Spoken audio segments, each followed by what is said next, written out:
Well, how about that camera work? We have the Framingham State University banner right near the on-deck circle where Riley Adams is set to hit, and we get President Niemi, who's here from Framingham State University. Thanks, Nancy, for coming up and joining us. Oh, it's totally my pleasure.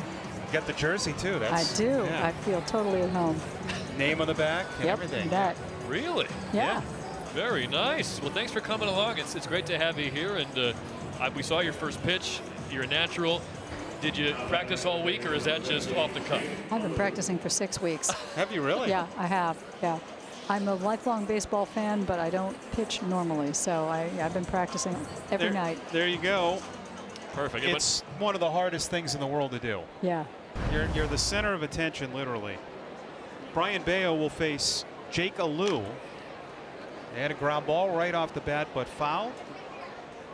Well, July 1st, you became the 8th president in school history, and once it became official, how did that feel? Oh, it felt fantastic. A little surreal, but really, I felt at home. It was. I chose to apply there because of the warmth and the outpouring of love. You can't fake that. The people who work there and the community, it's real. And I chose to apply, and they chose to invite me, and I'm so glad. Framingham State University, the big hashtag is Framily. As Bayo misses low, 1 ball and 1 strike. Very small campus up on the hill, and everyone feels like they know everybody, and it is like a family. It is, although it's a both and, because we really want to be part of the community too. So how do we transcend? We are on the hill, but we also are part of Framingham City, and so we're working on going to the community as well as having folks come up the hill. We got a great note. Despite being your New York routes, you're a huge Red Sox fan.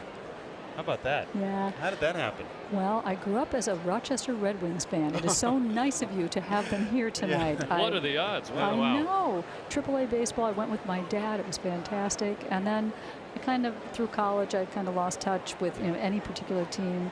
And then 2004, the Magic, 2004, the Red Sox were the underdogs, and we knew they had to win. And I thought, I was going through a hard time in my life, and I thought, I'm going to root for the underdog. Oh, yeah. And there was no turning back. So, absolute diehard fan. Good pitch here by Brian Bayo, getting Alou out in front. Yeah, great changeup. That's what you want to see. So understandably, you were hooked on the Red Sox after 2004. I was. Batter is Riley Adams with 1 out, and Adams cracks a single to left, so 1 out hit. Now, if you don't, you probably know this, but I'll bring it up. The longest game in professional history. Yeah, you know. Yes, indeed. Pawtucket, Rochester, the longest game. Cal Ripken played in that game. I know. The names. I wish I'd known as a kid how many important people were playing there. Al Bunbury was there. Yeah. I think I caught the ball that he hit. Really? Yep. It was just, I was just loving being there with my dad, and of course getting popcorn and whatever. But it was just, you just learn to love the game. Nick Banks fouls it off his foot. President Niemi from Framingham State University, 8th president in school history. What is that interview process like? Is that intense? It totally. Yeah. Well, yeah. You prepare. It's like the biggest homework assignment of your life. You try to learn everything, and then you ultimately get to be yourself, because you can't keep being asked all those questions. Sure. And not let yourself be revealed. And that was a great, if not exhausting, process. I've never had an interview where there's a wild question that you hear stories about.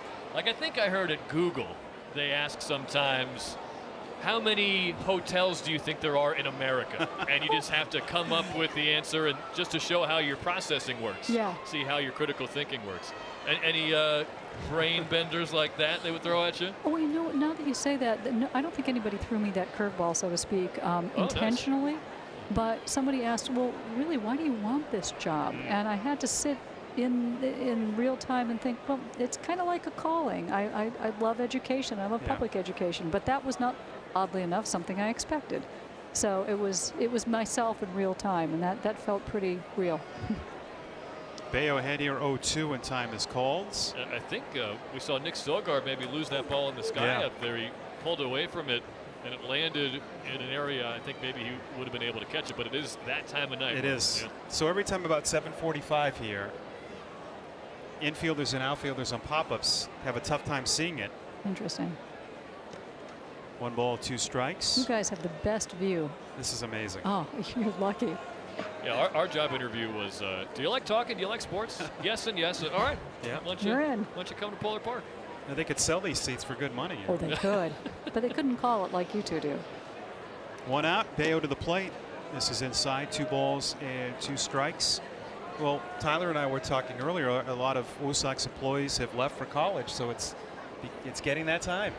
Joe was outside running around going, where are the college interns? Yes. They're gone. So, yeah, he was doing double time. To first base, Casas. Out 1 there, back to first. Nice. 3-6-3 double play. Nice call, Nancy. Nice job. Isn't it beautiful? There's nothing like this game. Yeah, appreciate you stopping by. Good luck in your first year. I'll be seeing you, of course, Yes, you right? will. Yeah. All right. President Nancy Niemi from Framingham State University. Red Sox leading 2-1.